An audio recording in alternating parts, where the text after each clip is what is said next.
Hoy día vamos a ver un problema sobre movimiento parabólico un poco más complicado de lo habitual, porque hay algunos detalles que hay que considerar. Veamos cuál es el enunciado del problema. Tenemos ahí en la pantalla un arquero que está parado sobre una pendiente de 15 grados y está arrojando una flecha a 20 grados sobre la horizontal. Y lo que se pide, a qué distancia del arquero cae la flecha. Y esta fue lanzada con una rapidez inicial de 50 metros por segundo, a una altura de 1.75 metros del suelo. Es decir, la flecha parte del suelo a una distancia de 1.75 metros. Entonces, lo que piden es encontrar la distancia de, bueno, el arquero está, los pies del arquero hasta donde cae la flecha. Esa es la pregunta.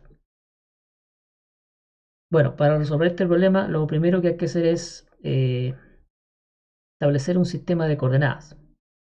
Y el sistema de coordenadas obviamente lo colocamos de donde uno quiera. Lo podemos colocar, por ejemplo, a los pies del arquero, lo podemos colocar donde parte la flecha, que es lo habitual. En este caso lo vamos a colocar a los pies del arquero, pero si ustedes quieren colocarlo en otro lugar, el resultado final va a ser el mismo. En este caso tal vez sea más fácil colocarlo ahí, a los pies del arquero. Por lo tanto, la posición inicial de la flecha va a ser a una altura de 1.75 metros del suelo. Es decir, el I0 para el movimiento vertical va a ser 1.75. Ahora vamos a establecer dos puntos de interés. El primer punto de interés va a ser de donde parte la flecha, que vamos a colocarle posición 0. Y el otro punto de interés vendría siendo donde cae la flecha, bajo el nivel, digamos, 0, de acuerdo a nuestro sistema de coordenadas. Vamos a empezar a contar el tiempo cuando la flecha parte, es decir, nuestro t sub 0 va a ser 0. Y el tiempo final, es decir, cuando cae la flecha, va a ser nuestro tiempo de vuelo. Vamos a colocarle ahí tiempo de vuelo, t. Ahora, la coordenada donde cae la flecha, la coordenada x, la vamos a denominar x1, que va a ser un número positivo porque está a la derecha del sistema de coordenadas. Y la coordenada y, que es donde cae, lo vamos a colocar acá, va a ser negativa. Y vamos a tener que tener presente ese detalle más adelante. Obviamente está actuando la gravedad. La gravedad actúa sobre el movimiento vertical solamente. No hay aceleración en la dirección X, como es de costumbre. Bien, lo primero que hay que hacer, una alternativa, es, ya que tenemos la rapidez inicial, podemos establecer entonces las componentes de la velocidad inicial. La componente X vendría siendo V sub 0, que serían 50 metros por segundo por el coseno de 20 grados. La componente Y de la velocidad va a ser V sub 0 seno de 20 grados. Así que ahora podemos con una calculadora multiplicar, ¿cierto? 50 por coseno 20 grados y va a dar 46.98 metros por segundo la componente X inicial de la velocidad. Y la componente Y será 17.10 metros por segundo. Hay que tener presente que como no hay aceleración en la dirección horizontal, la componente X de la velocidad total va a ser siempre 46.98. En cambio, esta velocidad 17.10 va a variar durante la trayectoria debido a la gravedad. Al principio será de 17.10, pero a medida que va subiendo va a ir disminuyendo su módulo y después que cuando vaya cayendo va a ir aumentando su módulo. Cuando esté en el tope, es decir, en la posición más alta, la velocidad vertical, digamos, va a ser 0 en algún punto. Bien, aquí no hay una receta fija para resolver este tipo de problemas. Entonces vamos a empezar a, por ejemplo, a ver qué pasa con el movimiento vertical en la dirección Y. La ecuación itinerario para el movimiento vertical tiene esa forma,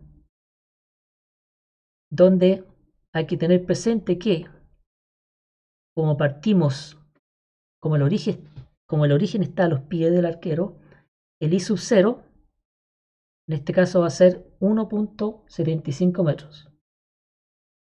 El B sub 0I ya lo calculamos acá, más arriba. La aceleración va a ser, en este caso, menos G, menos 9.8. El I1, que es la incógnita, no la conocemos y tampoco sabemos cuánto vale T, que es el tiempo de vuelo. El tiempo de vuelo es, digamos, este valor que está ahí y acá, digamos. ¿Sí? O sea, tenemos una ecuación y tenemos dos incógnitas.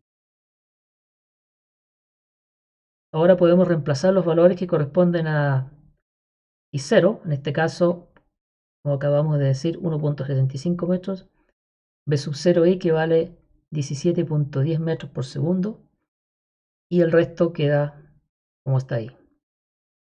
Tenemos entonces esa ecuación y no podemos hacer nada más porque tanto I1 como T, el tiempo de vuelo, son eh, desconocidos, digamos, tiempo de vuelo. Así que ahora podemos empezar a trabajar con la componente X. Se sigue la ecuación itinerario. Y esto se simplifica aún más porque como partimos del origen, el X es 0, el X0 es 0, el X1 es nuestra incógnita y el T es el mismo tiempo de vuelo que acabamos de mencionar anteriormente. Por lo tanto tenemos una ecuación para itinerario para el movimiento vertical y otra para el movimiento horizontal. Tenemos, ¿cuántas incógnitas tenemos? I1, X1 y T. Tenemos tres incógnitas y dos ecuaciones. Por lo tanto, con esa información no podemos hacer nada todavía. Deberíamos tener dos ecuaciones y dos incógnitas para poder resolver el problema. Bueno, ahí está la misma expresión de arriba, pero ahora más simplificada, habiéndole colocado los valores que corresponden a la velocidad horizontal. Ahora, aquí viene la parte interesante y complicada, entre comillas, cómo deshacernos de una de las incógnitas, de las tres incógnitas. Bien, para ello, si nos fijamos en la ecuación, en el plano inclinado de arriba, acá lo he copiado de nuevo, la variable x1, que vendría siendo la coordenada donde cae la coordenada x, donde cae la flecha, eso es lo mismo que decir que es el largo de ese cateto horizontal. Y 1, que vendría siendo la coordenada la coordenada vertical donde cae la flecha, podríamos decir que ese es igual al largo del cateto vertical. Pero no es así. Y aquí viene el detalle. Recordemos que todo lo que está debajo del origen, recordemos que el origen está en ese punto, todo lo que está debajo es negativo. Y todo lo que está arriba obviamente es positivo. Por lo tanto, este I1, que corresponde a esa coordenada, no puede ser negativa. Digamos, ese cateto no puede tener largo negativo. Por lo tanto, veamos la función trigonométrica tangente. La tangente de 15 grados acá sería el cateto opuesto, que vendría siendo el largo de ese cateto dividido por el cateto adyacente. Eso es por definición de tangente. Y como el tangente de 15 grados es un número positivo, todas las tangentes entre 0 y 90 grados son positivas, no es posible tener una tangente negativa. Como sabemos de antemano que el y, la coordenada vertical, es negativa, debemos colocar un signo negativo, introducir un signo negativo en forma artificial, aquí y aquí. De tal manera que y1 dividido por x1, eso es la tangente de 15 grados, pero con signo negativo. Entonces hay que tener esa salvedad para que podamos resolver el problema, para que tenga sentido. De lo contrario, vamos a obtener resultados totalmente erróneos. Bien, entonces hemos establecido una relación entre y, sería esta la relación, la que nos interesa, entre y1 x1, donde tenemos que y1 dividido por x1 me da menos 0,268. 0,268 corresponde a la tangente de 15 grados si usamos una calculadora.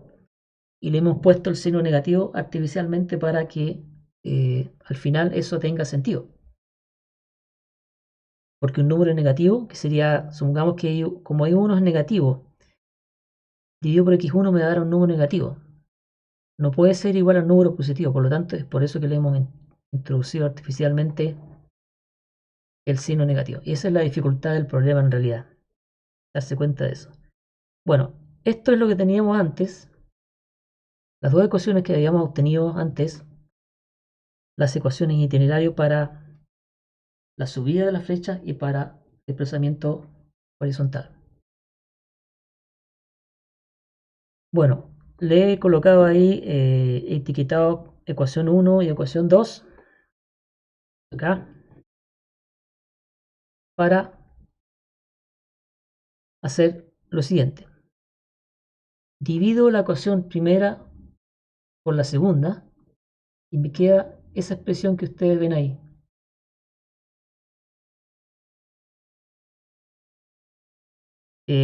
También podría ser que yo reemplace x1 usando esta relación de acá arriba, reemplazar x1 en función de y1 y reemplazarla en las dos ecuaciones, también es equivalente. Bueno, haciendo un poco de álgebra con eso,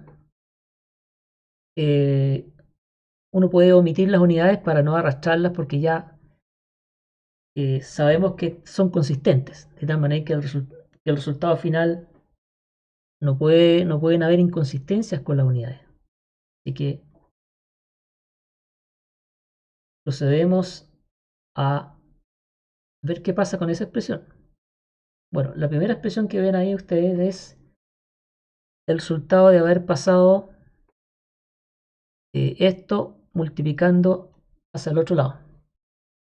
Entonces queda 46.98, me queda menos por 6, pero 0.268 queda menos 12.59t. Y esta es la ecuación que queda ahí abajo. Después podemos pasar todos los términos a un solo lado y queda la ecuación que ustedes ven ahí. Claramente eso es una ecuación de segundo grado que se resuelve por la fórmula de segundo grado. Esa es la que ven ustedes ahí. Y si seguimos simplificando, la raíz cuadrada que aparece ahí vale 30.26.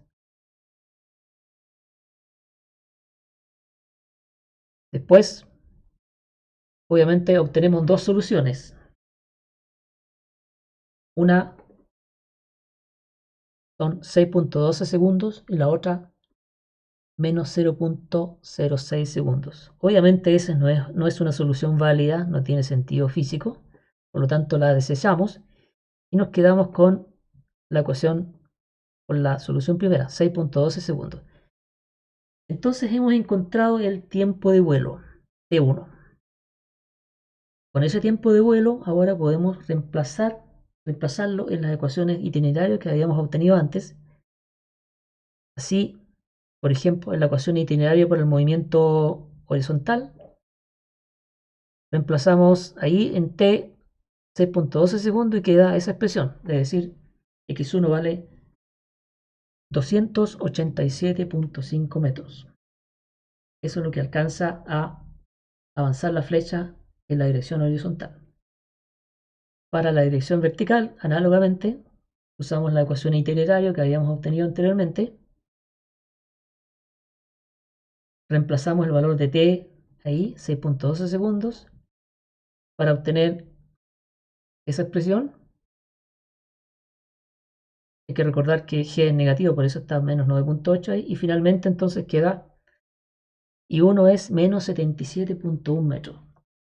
Eso tiene sentido porque el I es negativo, está abajo del origen. Si no hubiéramos hecho la consideración del signo anterior, probable que hubiéramos obtenido un valor cualquiera, positivo, y no tiene sentido. Ahora, finalmente nos están pidiendo la distancia del arquero hasta la flecha. Bueno, hemos encontrado x1 y 1. Por lo tanto, con esos dos valores los reemplazamos usando Pitágoras en el fondo, y da como resultado final que la distancia pedida son 297.7 metros. Eso concluye el problema. Hemos visto que fue un poco más complicado de lo habitual por la consideración matemática que tuvimos que hacer con la tangente, y les ruego que lo revisen y se convenzan de que, digamos, ese era el camino en realidad para resolver el problema. Muchas gracias. Nos vemos.